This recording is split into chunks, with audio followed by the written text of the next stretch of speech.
So, last Friday, I saw a rock that looked just like a pineapple. I'm really craving cheese sticks. You know, just now on the MTR, I saw a really cute guy.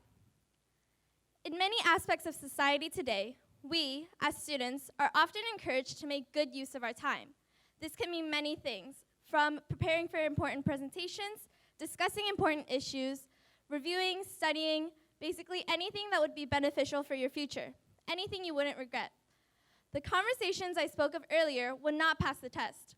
They would, usually, be described as small talk or chatter, meaning informal conversations about things that don't really matter.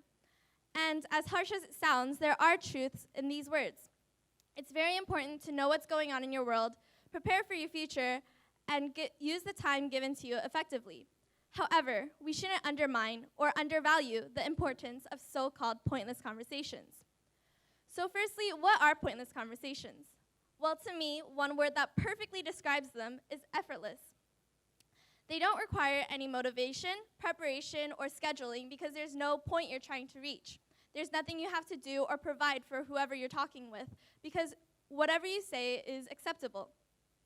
In contrast, conditional conversations are created for a reason and have a purpose or a goal behind them. In a conditional conversation, "Hey, how are you?" is often an introduction to the core of the conversation, which is, "So what did you get for number 57? And while pointless conversations may also start with a similar introduction, they often lead to a hugely different storyline, which can vary in many different ways and contain many different informations, none of which is super relevant to your life or super beneficial for you. Here is an example of a pointless conversation versus a conditional conversation. The difference in tone and context is very evident. Another example that I would like to show you is a conversation my friend Alex and I had 2 years ago in May. The conversation started off with, "Do you have time to watch a movie?"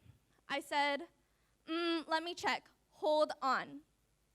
Now, some background on me, I'm very forgetful. So then I naturally forgot to reply.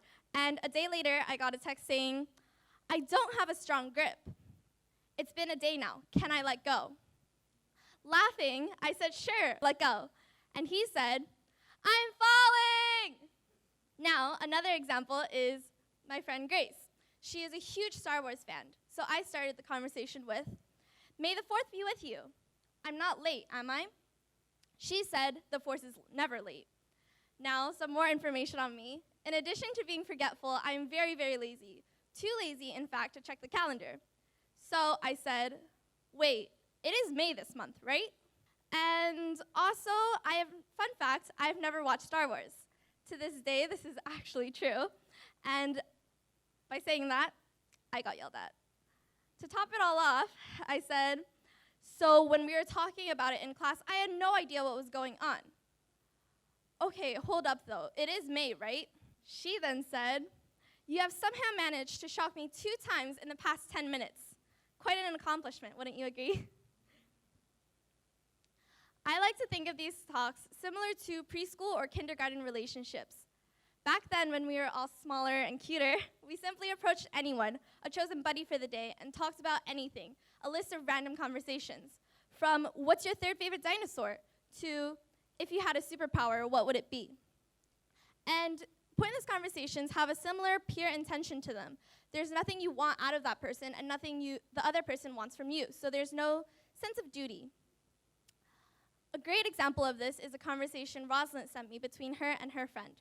It started with, "Actually, I was saved by a butt once. It was a glorious bum." Her friend replied, "I'm extremely interested. Please continue." She said, "I felt my life seep out of my very being. But then, in an instant, my fingers brushed the voluminous plumb, perfectly spherical globes, and I felt the energies of all living things and objects surge into my body and soul all at once. I was revitalized. I was salvaged. I took a step closer to the heavens." Unfortunately, I could not get that person's contacts. Now, one interesting thing that I found is that unlike preschool and kindergarten relationships, these types of conversations can't happen with just anyone. They only happen with a selective group of people or small group of friends. Think of it this way. When would you ever randomly call up or text someone you absolutely hate or can't stand? Never. Because it would be awkward, and usually you have some sort of rationale or justification for calling out to them, whether it be a group project that you have to work on or some sort of misunderstanding that you want to clear up. This sort of thinking also applies to people we aren't super close to, but are sort of okay with. So, if a friend from, let's say, math class randomly texts you, "How's your day?" you would normally think that the later conversation would have something to do with the class. You would rarely think that the sole intention for them asking is to actually know how your day went. Then, the implication for a situation where you do receive or give a truly pointless conversation is that to that person, you are someone they are close to and comfortable around. You are someone that cannot be easily replaced and are therefore a constant in that person's life. You are the friend that is thought of, even when nothing is going on. Oftentimes in school, we are encouraged to be someone. Be a good student, be a leader, be innovative, be extraordinary. You are encouraged to move with intention and speak with purpose. However, pointless conversations defies this entirely, proving to be an escape from a world where you are constantly pushed to do something and be someone. There are many benefits to pointless conversations. They offer bits of encouragement and joy into our lives in a much different way than regular conversations do, and can be simple but strong giants, capable of so much more than we give them credit for. So, we should recognize and promote the benefits of pointless conversations, instead of just simply dubbing them as a waste of time. So, the next time someone asks you what you and your friend were talking about, tell them you were having a pointless conversation, and say it proudly. Thank you.